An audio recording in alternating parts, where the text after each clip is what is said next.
Hey guys, Ben here from PaxPower Performance Trucks in Houston, Texas, and want to talk to you guys about 6.2 liter superchargers. When the L87 6.2 liter came out in 2019, we were the first to supercharge that vehicle. And I still drive that truck today with over 100,000 miles of it. It was probably the first supercharged 6.2 liter in the world, and it is still going strong. When the Global B security came out from Chevrolet and GMC, we were the first to supercharge those trucks and make those work. We did the same with the 2021 to 2024 GM SUVs, the Suburban, Tahoe, Yukon, Escalade. And with all those L87 vehicles combined, we've done hundreds of superchargers on those vehicles, and often we're doing 2 or 3 a week at our shop here in Houston, Texas. Well, now I want to show you guys our 2025 GMC Yukon with the supercharger. We've already delivered a few of these 2025s to customers, but got them all sorted out now, so ready to tell you guys about them. So hang out for a few minutes. We're going to go through this supercharger install and find out if we need to get one in your driveway.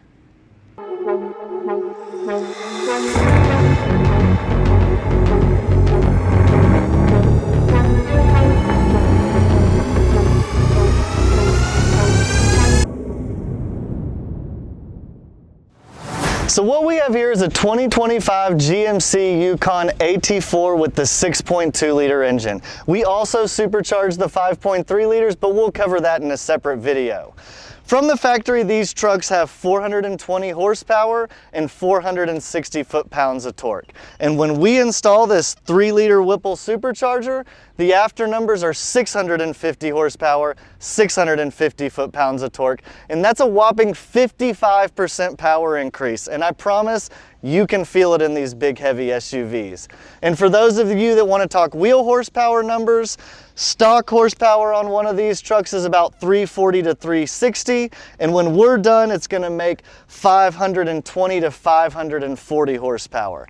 And you may notice that our 650 is a little bit more than our competitors at Hennessy Performance.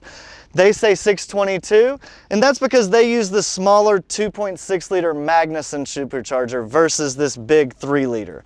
We're a big fan of the Whipple 3 liters. We've been using them for years and really find those work well for us. These trucks have stock-like drivability.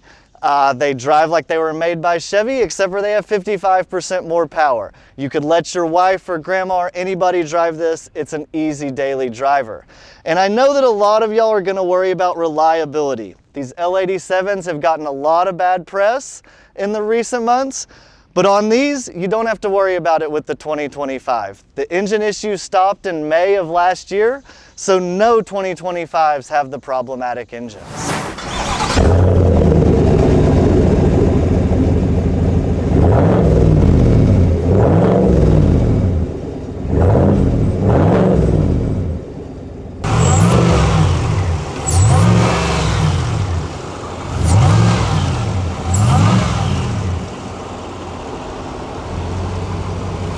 So if you think this is something you're interested in, you probably are a good candidate for it. These are great SUVs, but they're really slow. They're big behemoths. If you want to make yours move fast, sound better, be the envy of all the other big SUVs out there, give us a call at PaxPower. We'd love to hear from you.